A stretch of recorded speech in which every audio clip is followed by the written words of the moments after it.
Well, good morning. Good morning. Good morning.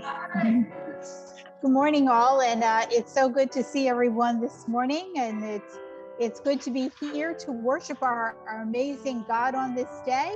I welcome those of you who are here in person at Simply Grace this morning in Bloomsbury, as well as I welcome those who are joining us online. It is a great day to gather together.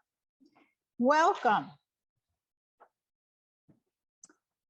Come, dwell in God's house.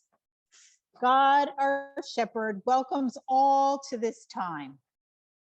Come, those in the darkest valley, those immersed in hard work of life. Come, those who are enjoying moments of ease. We welcome our shepherd to our day-to-day reality. At times set aside like this, time now for worship, for listening, for paying attention. With every step we take, come, dwell in God's house. Today's scripture reading comes from Psalm 23, verse 6. Surely your goodness and love will follow me all the days of my life, and I will dwell in the house of the Lord forever. At the close of one of the most soul-soothing passages of all Scripture, David triumphantly announces, surely your goodness and love will follow me all the days of my life, and I will dwell in the house of the Lord forever. For the last 5 weeks, we have been looking at this infamous scripture. We've looked at the image of the shepherd and the sheep that Judy talked about in children's time, the green grass, the gentle waters, the lavish table. And today we come to the closing out of this reading. Old Testament scholar Carol Bechtel said, she points to the pace of our reading Psalm 23. And she notes that we tend to speed up when we get to the end. You know, we're going along in this leisurely pace, enjoying the scenery.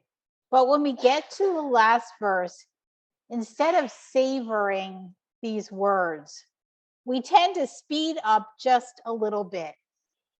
So when we say, goodness and mercy shall follow me all the days of my life, and I will dwell in the house of the Lord forever, we're just trying to wrap it up. And she likens it to when she was a child and she would do her recitals. Anyone ever do a recital? I'm sure Chris did them. So yeah, okay. Oh, a couple people did the recitals here. Maybe some of you online did a recital. So, you know, you're all nervous when you're doing it. And so she said, you know, she would play along in front of the crowd, but as her nerves would continue to grow, that the last note, she would go faster and faster. And she said it was like a horse catching sight of the barn. And she would just begin to play at a gallop as they drew to the close. And no matter what the tempo was of the piece, toward the end, it would be lickety split. Well, today, as we close out this reading of Psalm 23, we are going to resist that temptation to speed up. And instead, we are going to linger a little bit over these last verses. Will you pray with me, please? Amazing God, we thank you for the privilege of sharing about your words. And I ask you, Lord, to help us as your people to linger over these promises that you give us as we close out this psalm. Amen.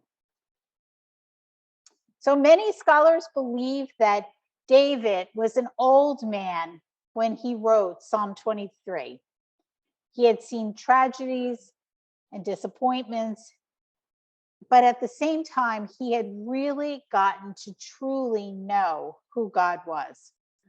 David knew that God was beneath him in the green pastures, beside him in the still waters, before him at the table, behind him pursuing him with goodness and mercy, and beyond him at that heavenly home, and with him always as the Good Shepherd.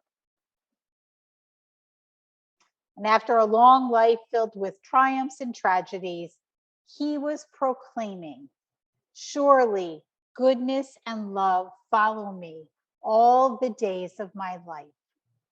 Through all of the things that happened, he was able to still stand on that firmly.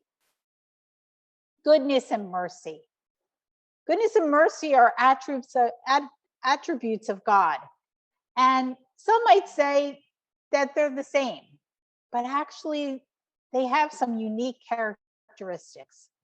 When David testifies to God's goodness that will follow him, he uses a Hebrew word which means beautiful or pleasant.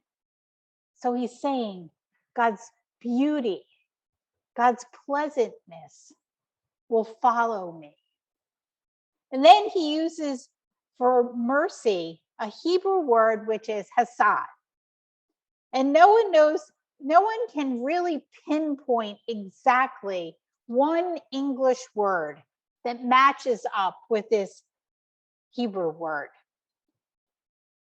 Hesed has to do with God's mercy and forgiveness, but it also is grace and steadfast love and kindness and loyalty and faithfulness. So think of that all wrapped together and think about how each of these words describes God.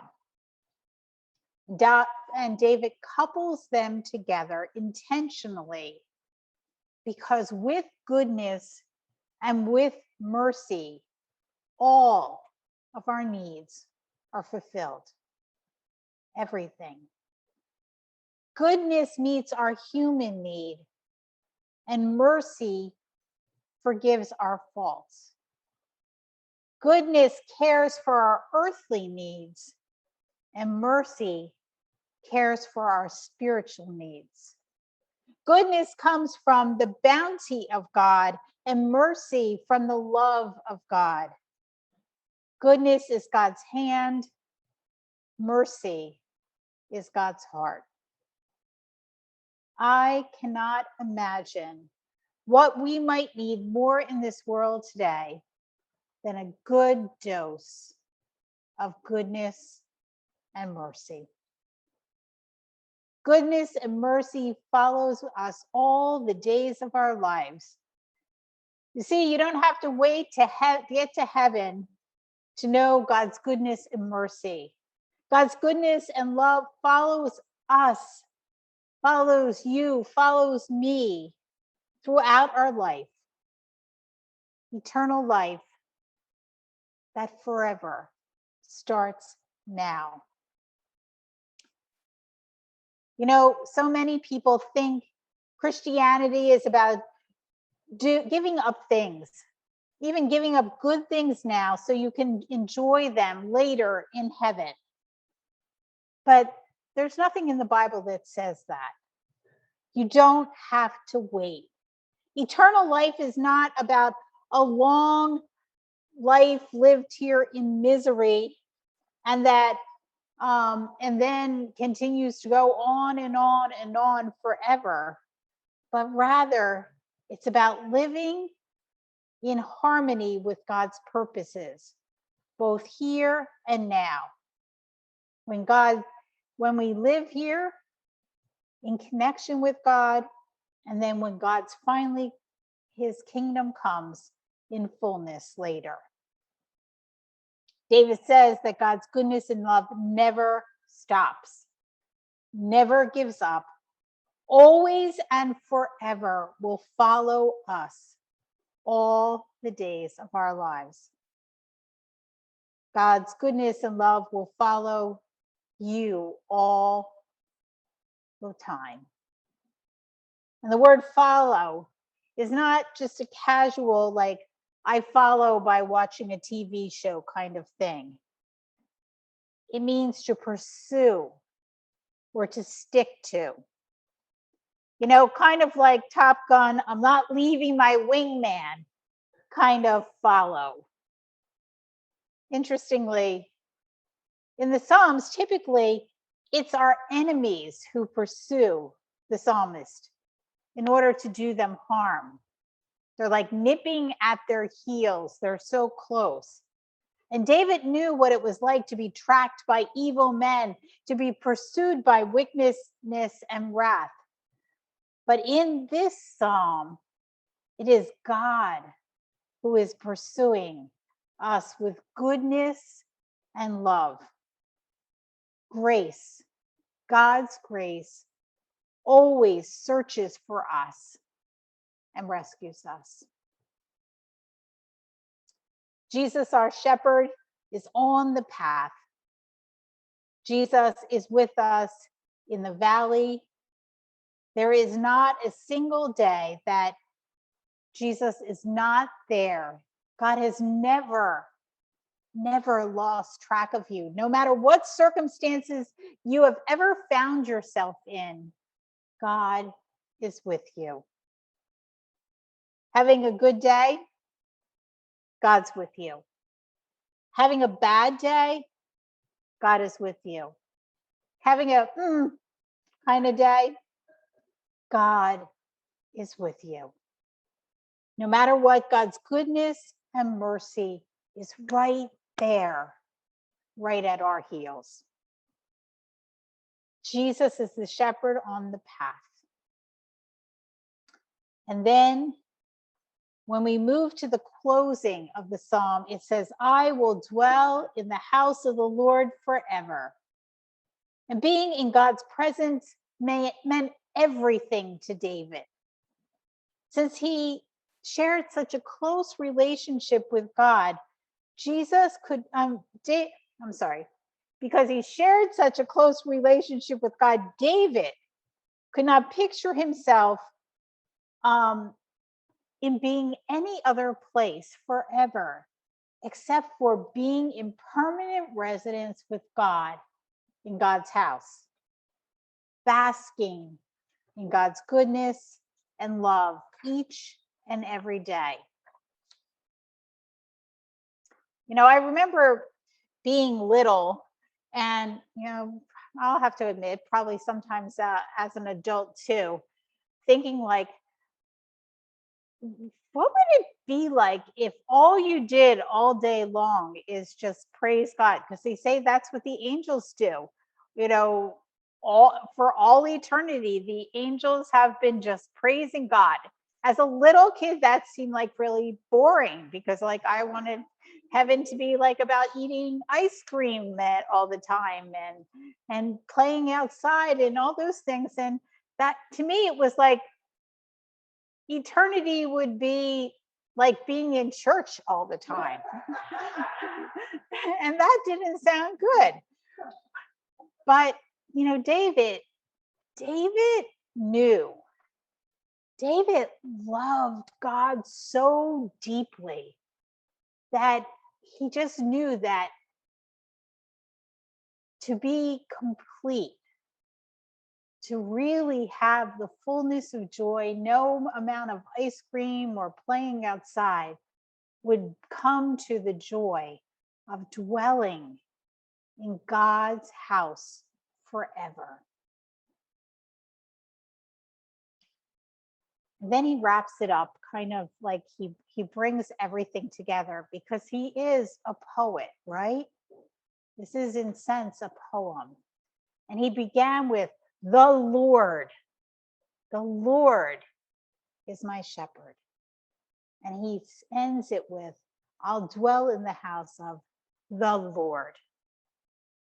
Between all this imagery of God as shepherd and God as host, what does he have? He uses the image and he goes back to that important piece that the shepherd is his Lord. When he talks about that, he wasn't talking about being in a building. They didn't even have the temple at that point. But he's speaking about just drawing really close to God. So how are you drawing really close to God, that you too will have that fervent desire in you to just be with your Lord? The 23rd Psalm is a beautiful description of a close relationship with God. There was once a famous actor, and he was at a social gathering, and he had many people at the gathering were requesting for him to, act out different kinds of literary pieces. And so an old preacher was there, and he said to him, "Would you please recite the 23rd Psalm?" And so the actor said to him, "I'll do it, but I want you to do it after I do it." And the actor's recitation of it was stunning, and it received really great applause. And then the old preacher stood up, and his voice was rough and broken, and it wasn't very polished at all. But when he was finished, there wasn't a dry eye in the room. And someone asked the actor, what was the difference? And he replied, "I know the psalm, but he knows the shepherd." David had confidence that he could say God's goodness and mercy would pursue him all the days of his life because he knew his shepherd. Do you have that same confidence? I want you to know, not just in your head, not just words that you share, but in your heart and in your whole being, that God is your shepherd.